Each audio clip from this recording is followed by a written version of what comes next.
ஆண் என்று சொல்லப்படுகிற பாலினத்தின் மூலமாக இந்த உலகத்தில் சில காரியங்கள் நடக்க வேண்டும் என்பது அல்லாஹ்வுடைய நோக்கம். பெண் என்கிற பாலினத்தின் மூலமாக வேறு சில காரியங்கள் நடைபெற வேண்டும் என்பது அல்லாஹ்வுடைய நோக்கம். சுருக்கமாக சொல்ல வேண்டும் என்றால், ஆண் பெண் என்கிற இந்த இரண்டு பாலினங்கள் இருவேறு நோக்கங்களுக்காக இந்த உலகத்தில் படைக்கப்பட்டிருக்கிறது. அதே சமயத்தில் ஆண் என்கிற அந்த பாலினம் பெண் பாலினத்தின் மீது ஒரு ஈர்ப்புடையதாகவே இந்த உலகத்தில் அல்லாஹ் மனிதனுடைய மற்ற எல்லா படைப்பினங்களினுடைய இயல்புத்தன்மையை வைத்திருக்கிறான். இந்த உலகத்தில் எந்த ஆணும் ஏதோ ஒரு வகையில் ஒரு பெண்ணை சார்ந்துதான் இந்த உலகத்தில் வாழ முடியும். எந்த ஒரு பெண்ணும் ஏதோ ஒரு வகையில் ஒரு ஆணை சார்ந்துதான் வாழ முடியும் என்கிற இந்த வாழ்வியல் தத்துவத்தை அல்லாஹ் இந்த உலகத்திலே வைத்துவிட்டு, இந்த இரண்டு பாலினங்களும் இருவேறு நோக்கங்களில் இந்த உலகத்தில் படைக்கப்பட்டார்கள் என்பதை வாழ்வியல் ரீதியாக நமக்கு உணர்த்துகிறார். அந்த வகையில் ஆண் எப்படி சில நோக்கங்களுக்காக இந்த உலகத்தில் படைக்கப்பட்டிருக்கிறானோ, அதே போன்று பெண் என்கிற பாலினம் சில நோக்கங்களுக்காக இங்கே படைக்கப்பட்டிருக்கிறார். இனப்பெருக்கம் என்று சொல்லப்படுகிற ஒரு படைப்பினுடைய பெருக்கத்திற்கு அல்லாஹ் மிக முக்கியமான பங்கை பெண்ணிடத்திலே வைத்திருக்கிறார். அதே சமயத்தில் அந்த பெண்ணுக்குள்ளே பலகீனமான தன்மையையும் அல்லாஹ் வைத்திருக்கிறான். எல்லா விதத்திலேயும் ஆணை விட பெண் என்பவள் படைப்பால் பலகீனமானவள். உடல் ரீதியாகவும் சரி, அவனுடைய உள்ளத்தின் ரீதியாகவும் சரி, அவனுடைய எல்லா காரியங்களிலேயும் பெண் என்பவள் பலகீனமானவள். காரணம், அவள் விலா எலும்பிலே இருந்து படைக்கப்பட்டவள்.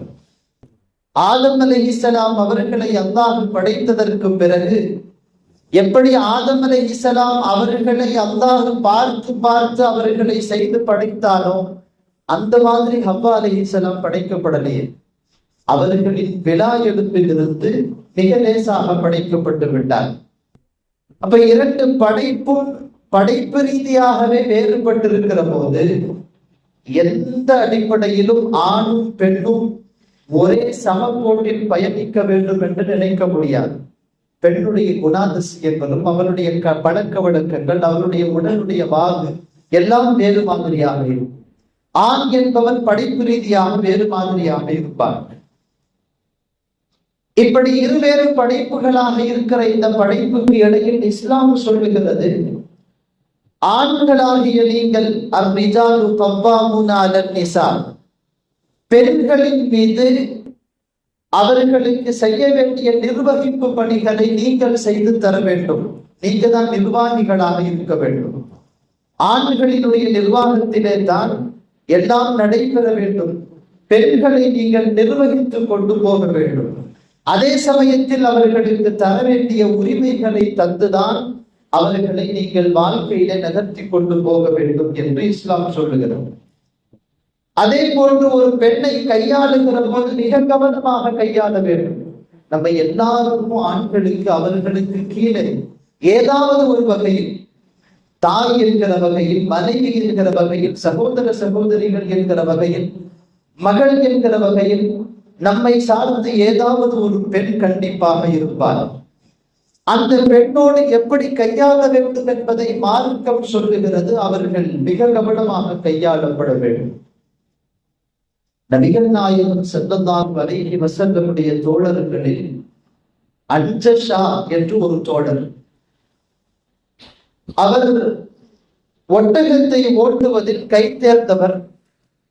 அவர் ஒட்டகத்துக்கு மேல ஏறி உட்கார்ந்து மூக்கணாங்கயில பிடிச்சாருன்னா ஒட்டகம் அவ்வளவு வேகமாக போகும். நல்ல பக்குவமான டிரைவிங் தெரிஞ்சவர் ஒட்டகத்தை ஓட்டுவதில். அந்த சஹாபி ஒரு தடவை நபிகள் நாயகம் ஸல்லல்லாஹு அலைஹி வஸல்லம் அவர்களுக்கு முன்னால் அவருடைய வாகனத்தின் மீது ஏறி உட்காருகிறார். அந்த ஒட்டகத்துக்கு மேலே ஒட்டகத்தினுடைய தொட்டிக்குள்ள பெண்கள் சில பேர் இருக்கிறார்கள். அந்த வாகனத்திலே வேகமாக ஏறி அமர்ந்து உட்கார்ந்து அந்த வாகனத்தை ஓட்டுவதற்காக பொதுவாக பாட்டு படிப்பார். பாட்டு படிக்கிறார் வலுமை போல் அந்த ஒட்டகம் வேகமாக அதனுடைய ஓட்டத்தை துவங்குகிறது.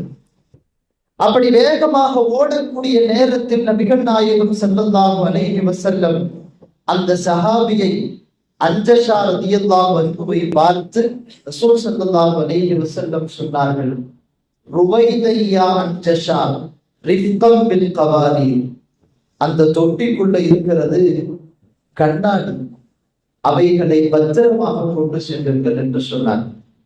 பெண்கள் வாகனத்திலே அமர்ந்திருக்கிற போது வேகமாக வாகனத்தை ஓட்டக்கூடாது என்கிற அளவுக்கு நபிகள் நாயகத்தினுடைய அந்த வாழ்க்கையினுடைய பெண்களோடு நாம் நடந்து கொள்ள வேண்டிய முறைகளை ரசூலுல்லாஹ் கற்றுத் தர்றாங்கன்னு சொன்னா, பெண்களை இந்த அளவுக்கு கவனமாக கையாள வேண்டும் என்பதை மார்க்கம் நமக்கு சொல்லித் தருகிறது.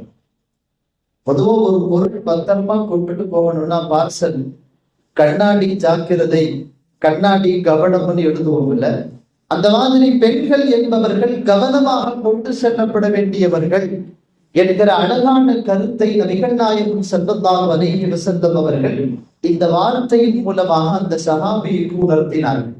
அப்போ பெண்கள் என்பவர்கள் எப்படி வேண்டுமானாலும் அவர்களை பயன்படுத்தி விட முடியாது, அவர்களை கவனமாக கையாள வேண்டும் என்பது மீண்டும் மீண்டும் நமக்கு மார்க்கம் சொல்லித் தருகிற ஒரு செய்தி. ரசூலுல்லாஹ் ஹஜ்ஜத்துல் விதாவுல நின்று சொன்ன செய்தி அதுதானே. ரசூலுல்லாஹினுடைய கடைசி தருணத்திலும் கூட நாயகத்தினுடைய நாவுகளில் வந்த வார்த்தை அன்னிசா அன்னிசா, பெண்களின் விஷயத்தில் கவனமாக இருங்கள். இத்தகூ ஃபில் நிசா, பெண்களின் விஷயத்தில் நீங்கள் அல்லாஹ்வை பயந்து கொள்ளுங்கள். உஸீகும் பின் நிசாஇ கைரா, பெண்களிடத்தில் நல்ல முறையில் நீங்கள் நடந்து கொள்ள வேண்டும் என்பதை உங்களுக்கு நான் வசியத்தாக சொல்லிவிட்டு போகிறேன் என்றார்கள் நபிகள் நாயகம் ஸல்லல்லாஹு அலைஹி வஸல்லம். பெண்கள் ரொம்ப நல்ல முறையில் நடந்துக்க, அவர்களிடத்திலே கோணலான அந்த புத்தி இருக்கும், அவர்களுடைய குணங்கள் கொஞ்சம் கோணலாக இருக்கும், அதை அட்ஜஸ்ட் பண்ணி கொண்டு போகிறது தான் ஒரு ஆணுடைய திறமை என்பதை நபிகள் நாயகம் ஸல்லல்லாஹு அலைஹி வஸல்லம் பல்வேறு இடங்களில் உணர்த்துகிறார்.